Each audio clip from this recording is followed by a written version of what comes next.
എല്ലാവർക്കും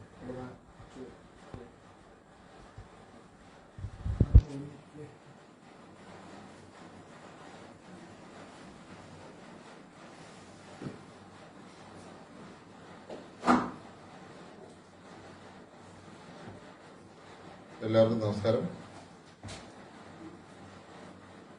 വളരെ വിചിത്രമായിട്ടൊരു ഫേസ്ബുക്ക് ലൈവാണ് ഇന്ന് വന്നിരിക്കുന്നത്. എന്ത് പറയണമെന്ന് എനിക്കറിയില്ല. പക്ഷേ പറയാതിരിക്കാനും പറ്റാത്ത സാഹചര്യമാണ്. ഈ തരത്തിൽ വ്യക്തിപരമായിട്ടുള്ള എൻ്റെ പിതാവിനെ കൂട്ടുപിടിച്ച് എന്നെ ആക്രമിക്കുന്ന ഒരു സാഹചര്യം അത് കുറച്ച് നാളായി. അദ്ദേഹത്തിന് അസുഖം മുതൽ തുടങ്ങിയൊരു കാര്യമാണ്.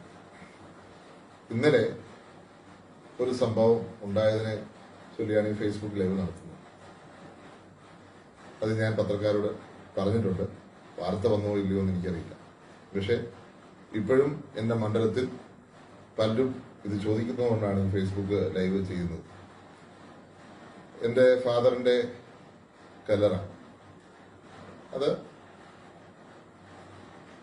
കുറച്ചു നാളോളം അതിന്റെ പുറത്ത് മേക്കട്ടി ഉണ്ടായിരുന്നു.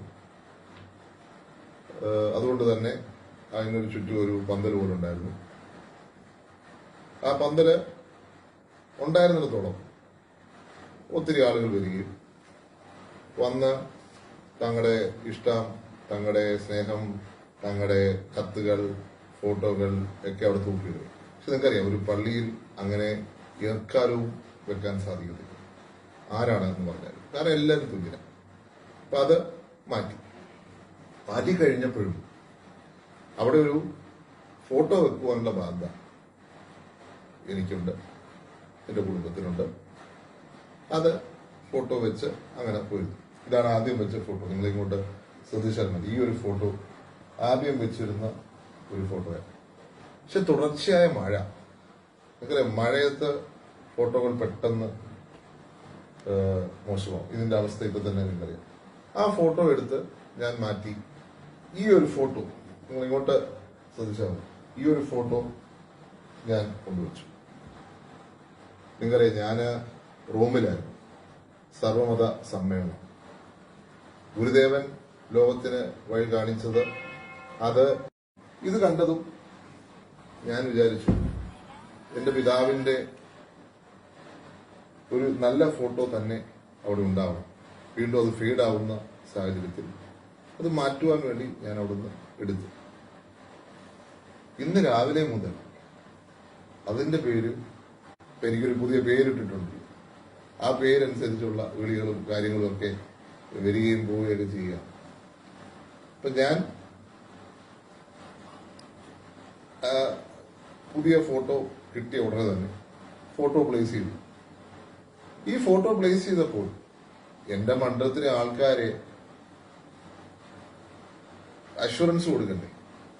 അവിടെ ആ ഫോട്ടോ ഉണ്ടെന്ന് അവർ പാനിക് ചെയ്തിരിക്കുകയാണ്. പുതുപ്പള്ളിയിലെ ആൾക്കാര് എന്റെ പിതാവിനെ സ്നേഹിക്കുന്ന പോലെ ആരും സ്നേഹിക്കുന്നില്ല. അപ്പൊ അവർക്കൊരു അഷുറൻസ് കൊടുക്കാൻ വേണ്ടി ജീവിതത്തിന്റെ ആദ്യം തൊട്ട് അവസാനം വരെ ഒരു കോൺഗ്രസ്സുകാരനാണ്, കോൺഗ്രസ്സുകാരനായിട്ടിരിക്കും. അതിന് സ്ഥാനമുണ്ടെങ്കിലും നാളെ സ്ഥാനമില്ലെങ്കിലും ഞാൻ കോൺഗ്രസ്സുകാരനാണ്. എന്റെ അടുത്ത് നാളെ ഒരു പാർട്ടി എന്ത് തീരുമാനം പറഞ്ഞാൽ പാർട്ടി അനുസരിച്ച് മാത്രമേ ഞാൻ പോകത്തുള്ളൂ. അതുകൊണ്ട് നിങ്ങൾ കോൺഗ്രസ്സുകാരാണെങ്കിൽ ഈ തരത്തിൽ ഉമ്മൻചാണ്ടിയെ ആക്രമിക്കില്ല. അദ്ദേഹത്തിന് മരണം കഴിഞ്ഞ് 1.5 വർഷത്തോളം അല്ലെങ്കിൽ 1.25 വർഷമാകുന്നു. അദ്ദേഹത്തെ വെറുതെ വിടുവാൻ ഏത് പാർട്ടിക്കാരാണെങ്കിലും അത് നിങ്ങൾ ഇലക്ഷന് മുമ്പ് തുടങ്ങി, ഇന്നും അത് തുടരുന്നു. എന്നെ ആക്രമിച്ചു, എന്റെ കുടുംബത്തെ ആക്രമിച്ചു. ഇത് എന്നെ വളരെയധികം വേദനിപ്പിക്കുന്ന ഒരു കാര്യമാണ്. ആരെ വേണമെങ്കിലും നിങ്ങൾ പറഞ്ഞോളൂ. എന്റെ പിതാവിനെ ഇനിയെങ്കിലും